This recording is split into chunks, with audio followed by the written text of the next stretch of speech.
नमस्ते दोस्तों, आज हम बात करेंगे एक ऐसे टचिंग टॉपिक के बारे में जिसने हमारी हिस्ट्री को बदल के रख दिया।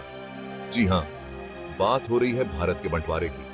बंटवारा एक ऐसी घटना जिसने लाखों जिंदगियों को हिलाकर रख दिया। 15 अगस्त 1947 वो दिन जब भारत और पाकिस्तान दो अलग देश बन गए, मगर ये आजादी मिली एक बहुत बड़ी कीमत चुकाकर। लाखों लोग बेघर हो गए और कई लोगों ने अपनी जान तक गंवा दी। ये बंटवारा हुआ था धर्म के नाम पर। इंडियन सब कॉन्टिनेंट दो हिस्सों में बंट गए। मुस्लिम वाले इलाके पाकिस्तान बन गए और हिंदू वाले इलाके भारत के हिस्से में आए। मगर ये बंटवारा ऐसे अचानक नहीं हुआ। इसके पीछे कई वजहें और घटनाएं थीं जिसने इसे टालना मुश्किल बना दिया। मुस्लिम लीग और इंडियन नेशनल कांग्रेस उस समय के दो बड़े पॉलिटिकल ग्रुप्स थे। मुस्लिम लीग मुसलमानों के लिए एक अलग देश चाहती थी, जबकि कांग्रेस चाहती थी कि भारत एक ही रहे। ब्रिटिश सरकार ने इस बंटवारे का प्लान बनाया और लॉर्ड माउंटबेटन को भारत का आखिरी वायसराय बनाया। जून 1947 में माउंटबेटन प्लान सामने आया, जिसके हिसाब से भारत और पाकिस्तान को बांटा जाना था। इसी प्लान के तहत 15 अगस्त 1947 को भारत और पाकिस्तान दो अलग अलग देश बन गए। इस बंटवारे के पीछे कई वजहें थीं।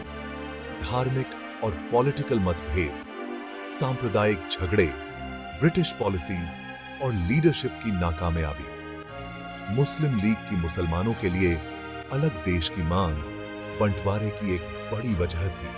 लीग को लगता था कि हिंदू वाले भारत में मुसलमान सुरक्षित नहीं रहेंगे और उन्हें इंसाफ नहीं मिलेगा।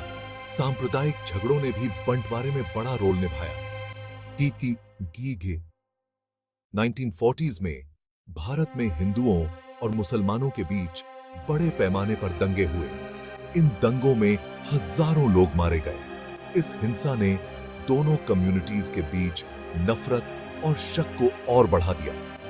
ब्रिटिश सरकार की डिवाइड एंड रूल वाली पॉलिसी ने भी बंटवारे को हवा दी।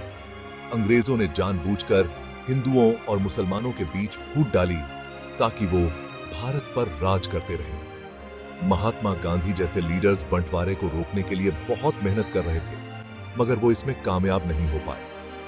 बंटवारे के बाद गांधी जी ने शांति और भाईचारे के लिए काम किया और आखिरकार एक कट्टरपंथी हिंदू ने उनकी हत्या कर दी। दोस्तों, भारत का बंटवारा हमारी साझा यादों का एक अहम हिस्सा है। इसे समझना और इससे सीखना बेहद जरूरी है ताकि भविष्य में हम ऐसी त्रासदी से बच सकें। शुक्रिया।